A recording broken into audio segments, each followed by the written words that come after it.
I was reading somewhere, actually. But you had some tremendously good spoof album titles. No, That Will Suffice for Me, Now If You Please from Sex with My Friends was one of the titles that I think it ended up being one of the top 3. Well, I wanted it to be persimmon to land, and rather than a spaceship, just have a massive piece of fruit. But I think Thank You was a bit too much of a mouthful, really, wasn't it? Thank You, This Will Suffice for Me, Now If You Please from Sex with My Friends.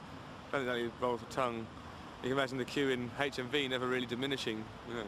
And the whole point of that one was it would be abbreviated, so whenever you'd see it written down, it'd be thank you, ... So, then thank you's not very rocking, is it? Give me a D! Give me an Agnes! Give me a C! Give me an Arling Homecoming! Does anybody remember a single from a little while ago? Little number called Growing on Me.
Stuff that I demand from the bands that I listen to is people in tight trousers for a start.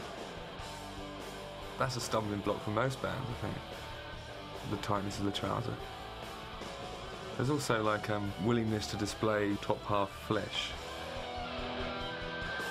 Culture permitting. Apparently in Singapore you can't do that.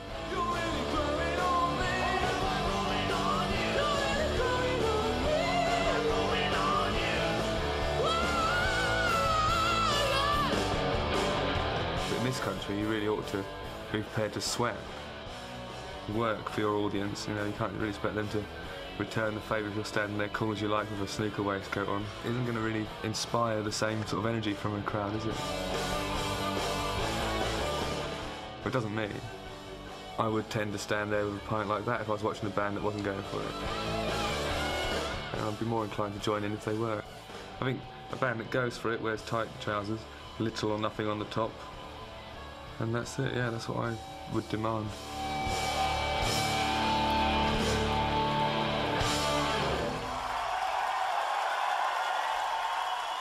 How did the Darkness start?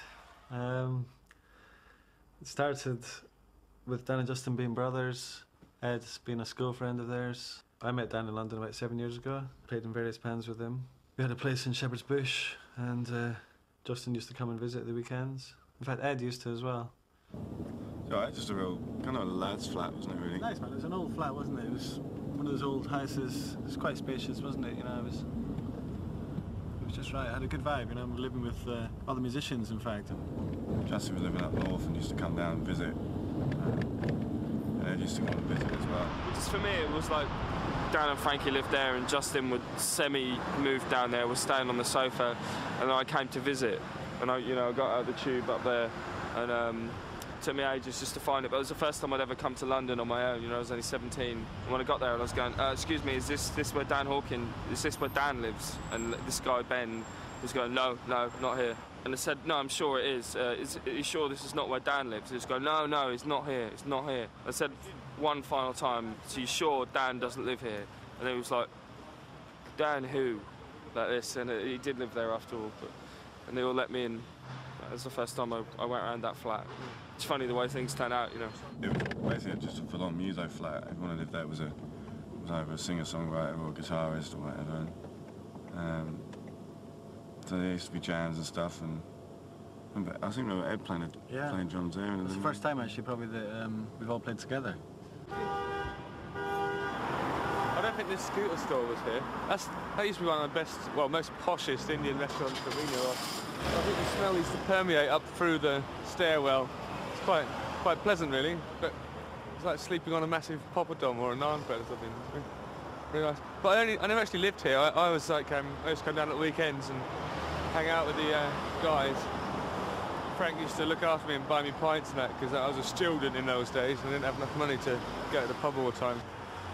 This is Dan and Frank's abode, really. Still got the same carpet. Can't believe they haven't put a new carpet. Probably a couple of Frank's dole checks. Okay, the bathroom is not changed. Exactly the same. One of our flatmates was very vain. He used to spend about 3 hours in the bath at a time, so didn't really see much of this. My room was the smallest one, so I was the last one to come in here. This little room here. Just one little single mattress on the floor there. I wasn't really into home comforts in those days, you know, it didn't seem to be the priority at the time. And Dan had this room here. So grim. It is strange when you go back to your old flats, and everything looks so different. God, it seems so small. Unbelievable. I used to have parties on the balcony. It might have been the scummiest flat in London, actually, at one point. There were hundreds of bin bags everywhere. Nothing ever got washed unless every single item of cutlery was dirty, and then it had to go, you know. It was sort of, when Ben was in that room, going in that room was just, no, you end up with typhoid or Legionnaire's disease or something. No, really horrible. When Phil Kay came, That's right. and me and him were trying to see who could be the most outrageous, and he ran down 2 houses down and got on their exercise bike, to the horror of the family sitting there, and I just pissed off the side of the balcony into the street. So it's hard to tell who won on that one, really. So It was a tough one. it really was. Yay. I looked forward to see that. Yeah. Thanks. Cool. Nice people, aren't they? Got out of there alive.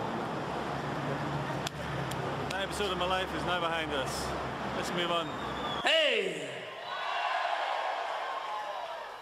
Now, February this year, not only did we play here as a headline artist for the first time, and sold it out, which some people call a turning point. Remember that Omar? He sold out the Brixton Academy, didn't he? And he was unsigned. It's not the same level as that, but it's a different type of music. And despite either being ridiculed or ignored, we've managed to develop a huge following and sold out the Astoria, which is quite an achievement, really, for an unsigned band. Yeah, it was really important. It was a bit of a turning point.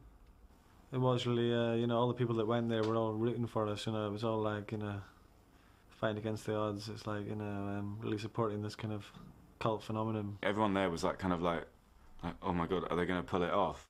The atmosphere at the gig was amazing. It's kind of hysteria, very intense. It was kind of nerve-wracking, but ultimately we knew we were going to kick ass that night. And, I mean, you can't not kick ass when you've got such a great reaction coming from your fans, really. The Astoria was like the point when the Daily Star turned around and said, "Oh, this band just sold out the Astoria. Who are they?" You know, started featuring us, and we became a tabloid entity, and that was the beginning of us crossing over into the main